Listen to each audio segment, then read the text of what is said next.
Hello users, and welcome back to Above It All. And in this video I want to signal boost a good thread on Twitter that I read about LRADs, which are these weird auditory devices that have been showing up in a lot of these protests. And I've seen a lot of people, over the last week or so just say, what is this? What's going on? And I see a lot of confusion.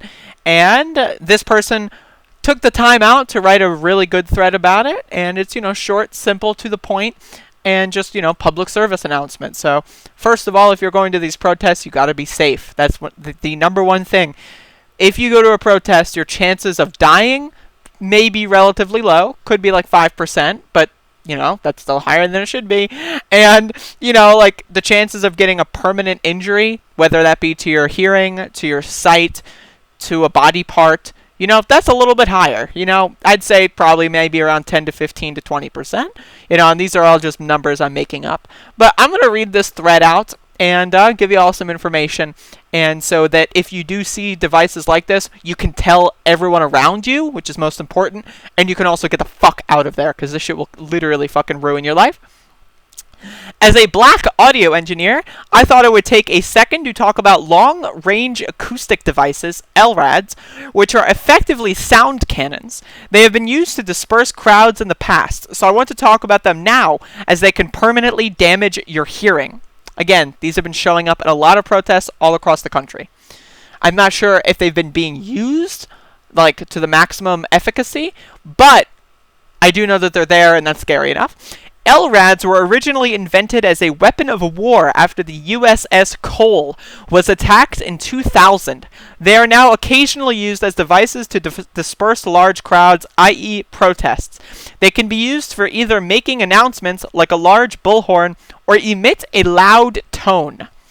LRADs are able to make sound in excess of 160 decibels. For context, the sound of a shotgun being fired is typically around 120. A plane typically takes off at around 120 to 140. At 160, your eardrums can burst. Permanent hearing loss after brief exposure.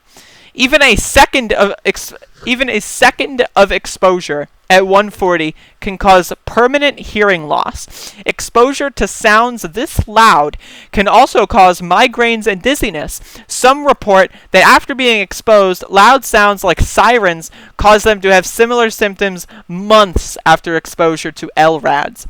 Regular earplugs can protect you at lower ranges, but once you pass around 100 decibels, the only way your ears will be safe is if you are using similar ear protection as people working in airports. I presume, the little big cups that have this, I don't know how that shit works. I'm just speaking out of my asshole, but I know that they do have the specialized earmuffs and stuff like that.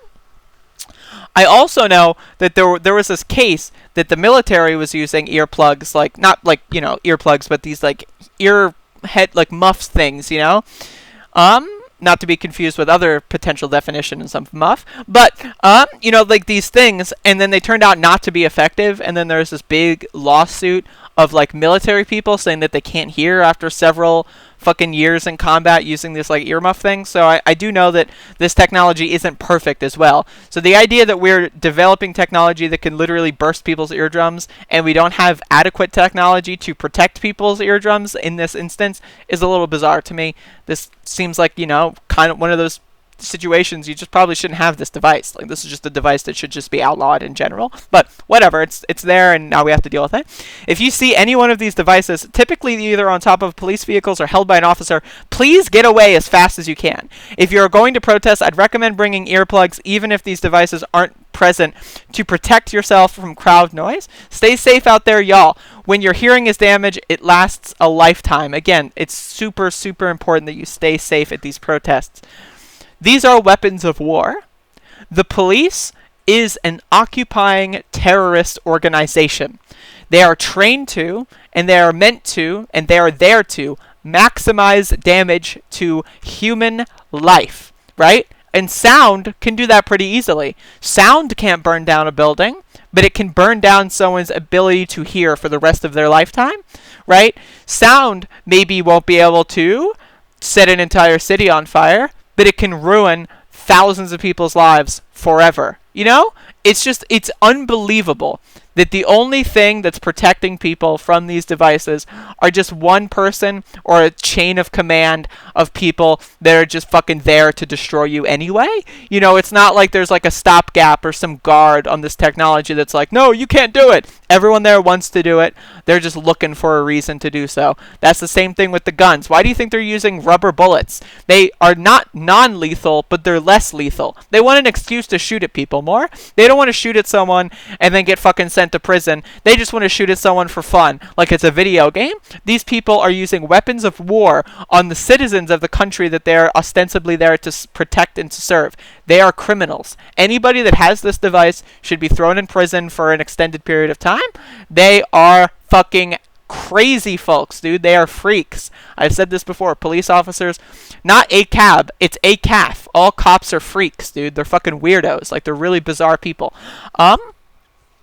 And again, I just thought that this was a good idea to post, signal boost this thread, because, you know, I can retweet it, but I can also make a video about it. And I'm also going to retweet it and like it now, so that people watching my Twitter page now can get this info. Now, you know, I'm going to upload the video later.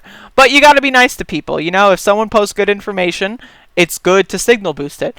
And that's what I like to do. So again, if you have any more things like this, if you see any sort of like detailed explanations of what certain devices are, or how to get safe in a certain instance, or, you know, anything like that, how to prepare for protests, what gear you want, you know, like anything that you find that you would like me to signal boost, I will try my best. You know, again, there's so much going on, and I've only got so much time, and I'm trying my best to get as much positive information out there as possible, but I'm only one person, and if you can help me by sending me things, you know, that really helps me a lot. Even if I don't actually get to the thing you're sending me, I'm sorry. It doesn't mean I'm ignoring it. It's just I've got so many bookmarks. I've got so much shit I want to talk about. And again, every single day there's more shit happening. So it's like it's a clusterfuck. And again, thank you for watching this video and sticking with me. Send this to your friends. Even if you just want to send the thread, send it to your friends. Let people know what's out there so that they can adequately prepare themselves. And if you're here and you want to watch any other of my videos, you can check them out. The end screen should be popping up like right now. So those are some other videos you can check out. I started a new series called Central Planning, which is a little bit like a TV guide for my channel because I upload lots of garbage. And so you can check that out as well if you want to know what's when and so forth. And I'll check you later. I'm bad at this. I'm going to... Okay.